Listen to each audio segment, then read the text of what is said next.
So I did my senior project on the local food movement in the Bay Area, and the focus was to address the issues in the food system in the United States by looking at a local level.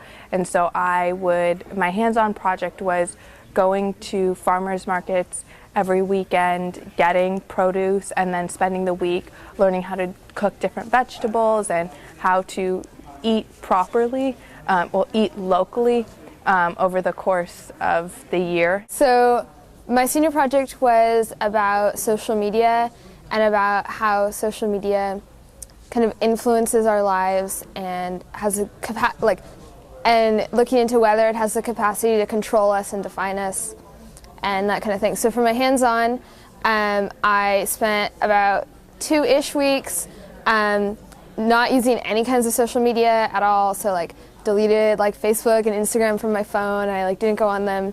And then after that I spent 2-ish weeks using them a ridiculous amount, in excess, and Instagramming everything and tweeting. I made a Twitter for my project. I tweeted all the time, and that was kind of I used the hands-on instead of kind of learning a skill or making an actual object. I used it to do sort of actual experiential research that I used in my paper later. One of my favorite things was, so my hands-on was kind of a mix of different things I did. I looked into sort of new social media things like education online and sort of literary movements happening online. So I got a poem published in 2 online literary journals, and that was really fun. And I talked to some online poets and that with that, and that was a really fun actual interest of mine that I ended up being able to incorporate into my senior project. I kind of went really bold to begin with on the project, and I decided that since I have a family friend that owns a company in the Bay Area, which is called Shoot Media, basically they shoot sponsors and ads for professional athletes, that I would get them to give me a connection so that I could work with a professional athlete to film a workout and kind of set up a mini sports science lab to set up, to basically take muscular measurements and different measurements to measure force that's being applied from muscles. So what I did was I had a friend who is a pretty avid weightlifter. He weightlifts pretty frequently. I basically took what I learned from gathering all the information and setting everything up with Patrick to applying that to his routine. And basically what I did was, based on what I learned, is I made a workout routine for him that he incorporated in what he regularly does. So I was able to film his workout in addition to mine and kind of put everything together in a really cool workout film, which went through different types of exercises from lower body to upper body to calisthenics, just various different types of muscular exercises, which were really cool for my project, because it really showed how everything that I researched and wrote about kind of comes to life in the project. What I did for my senior project was I took whatever I learned from all my research in my paper and I applied it to creating this perfect kind of diet for I tried it out for five weeks, and I just tried to make this perfect diet in which you can it hits all your nutritional needs, and then basically hits all your nutritional needs and fulfills whatever health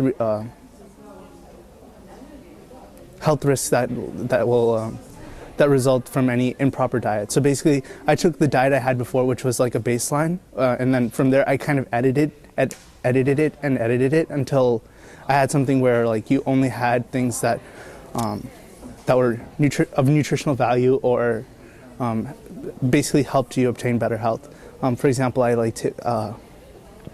cooked all my food at home. I cut out all the packaged food and whatnot, things like that, and I just sort of developed this better diet to work off of.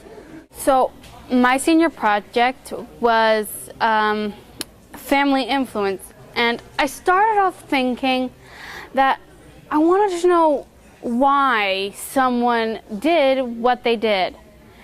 In my family, it was my dad would listen to a certain type of music, and then I would like the same type of music, but I wanted to know the reason behind why we liked that as well. I decided on making a box which my grandfather and father made. And that skill tried to be passed down, and so I learned from my dad. I planed the wood, I cut every slice, I did a very poor job of doing dovetails, figured out how to do it after the third time, and then varnishing it, and just figuring out how to make something feel like an actual like chair or table where it's like completely smooth. It was just really innovating to learn all that and think of ideas that you could do other than that. All right, so my senior project was about the link between music and emotions. So the first part of my paper was about the neurological aspect, about how different parts of the brain react when they listen to music. And the second part was about music and the emotions itself. So how composers use different methods when they're writing music to bring out the emotions of happiness, sadness, fear, and peacefulness. And so my hands-on project was trying to compose a song to bring out, originally it was to bring out all four of these emotions, but after spending 15 hours writing and composing, I found out that it was really hard to compose for each section and feel totally solid about each section and have them flow well into another. So then what I decided to do is just compose solely for the emotion of sadness.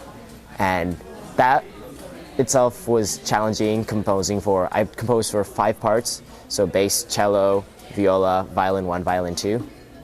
And that itself was really hard because I've never really composed for all those parts before, but it was rewarding after I finished, just hearing it all come together, and it was actually lots of fun while I was composing.